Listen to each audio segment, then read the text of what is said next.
আবারও চলে এসেছি আরও একটা মজার কেক রেসিপি শেয়ার করার জন্য।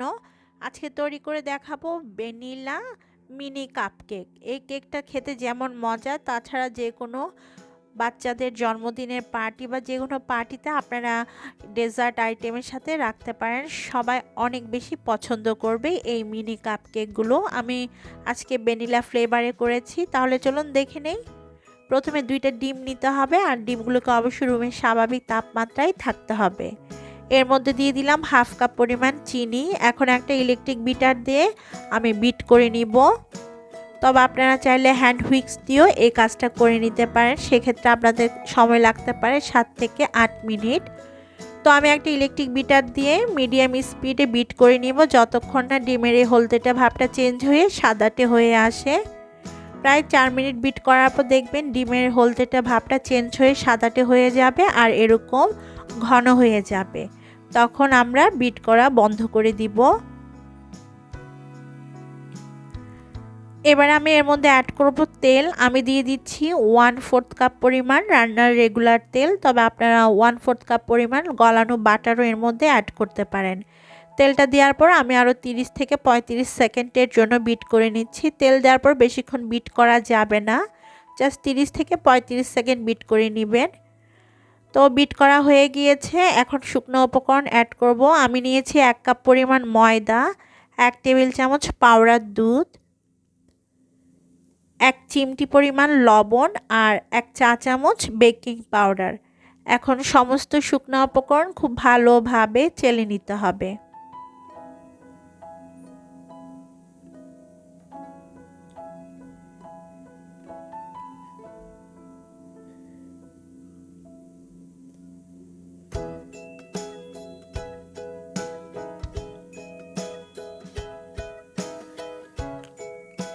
শুকনো উপকরণ চেলে নেওয়া হয়ে গিয়েছে। এখন খুব আলতো হাতে আমরা ডিমের মিশ্রণের সাথে শুকনো উপকরণগুলো অ্যাড করে নিব। এই পর্যায়ে কিন্তু তাড়াহুড়া করা যাবে না, খুব আস্তে আস্তে এই কাজটা করতে হবে।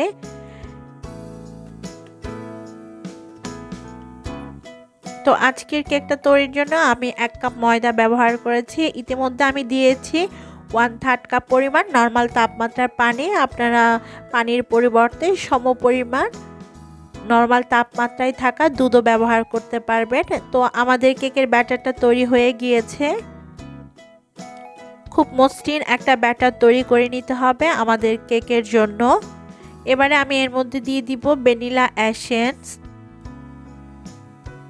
আমি দিয়ে দিচ্ছি 1 চা চামচ পরিমাণ ভ্যানিলা এসেন্স, আর দিয়ে দিব 1 টেবিল চামচ পরিমাণ হোয়াইট চকো চিপস। তবে চকো চিপসটা অপশনাল, আপনারা চাইলে এটা বাদ দিতে পারেন। আমি জাস্ট বাচ্চাদের পছন্দ করে বলে দিয়েছি। তারপর আবার একটু মিশিয়ে নিচ্ছি।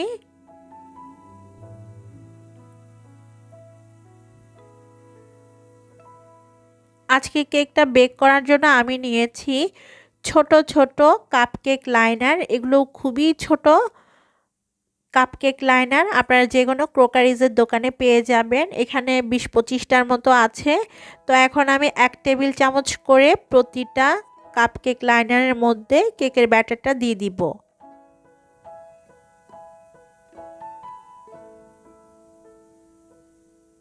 তো এভাবে করে প্রতিটা লাইনারের মধ্যে 1 টেবিল চামচ করে আমি কেকের ব্যাটারটা দিয়ে নিচ্ছি।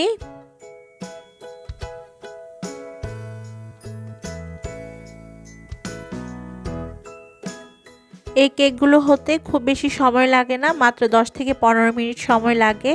সবগুলো লাইনারের মধ্যে ব্যাটারটা দিয়ে নেওয়া হয়ে গিয়েছে। এখন আমি প্লেটটা ধরে একটু ট্যাপ করে নিব, এতে করে যদি এয়ার বাবল থাকে সেগুলো বের হয়ে আসবে আর ব্যাটারটা লাইনারের মধ্যে সমানভাবে বসবে। তারপর আমি এর মধ্যে দিয়ে দিব কিছুটা স্প্রিঙ্কল। তবে স্প্রিঙ্কলটা অপশনাল, আপনারা চাইলে স্প্রিঙ্কল বাদ দিতে পারেন। আমি বাচ্চাদের জন্য যেহেতু করছি, বাচ্চারা অনেক বেশি খুশি হয় একটু কালারিং দেখলে, তাই দিয়েছি। স্প্রিঙ্কলটা দিয়ে দেওয়ার পর আমি 180 ডিগ্রি সেলসিয়াস তাপমাত্রায় উপর নিচ তাপ দিয়ে 10 থেকে 15 মিনিটের জন্য কেকগুলোকে বেক করে নিব ইলেকট্রিক ওভেনে। আপনারা চাইলে চুলায়ও করে নিতে পারেন। চুলায় একটা বড় প্যানকে প্রথমে প্রিহিট করে নেবেন। তারপর চুলার আঁচটা একদম লো করে দিতে হবে। যখন গরম হয়ে আসবে তখন প্লেটটা বসিয়ে দিতে হবে। তারপর একদম লো আঁচে রেখে 10 থেকে 15 মিনিট বেক করলে দেখবেন হয়ে যাবে। তো 20 মিনিট পর আমি কেকগুলোকে ওভেন থেকে বের করে নিয়েছি আর ঠান্ডা করে নিয়েছি। দেখতেই পাচ্ছেন কত সুন্দর কিউট কিউট আমাদের কাপকেক হয়েছে। এই ছিল আমার আজকের পর্ব। আশা করছি আপনাদের কাছে ভালো লেগেছে। ভালো লাগলে প্লিজ চ্যানেলটিকে সাবস্ক্রাইব করবেন। বিদায় নিচ্ছি। আল্লাহ হাফেজ।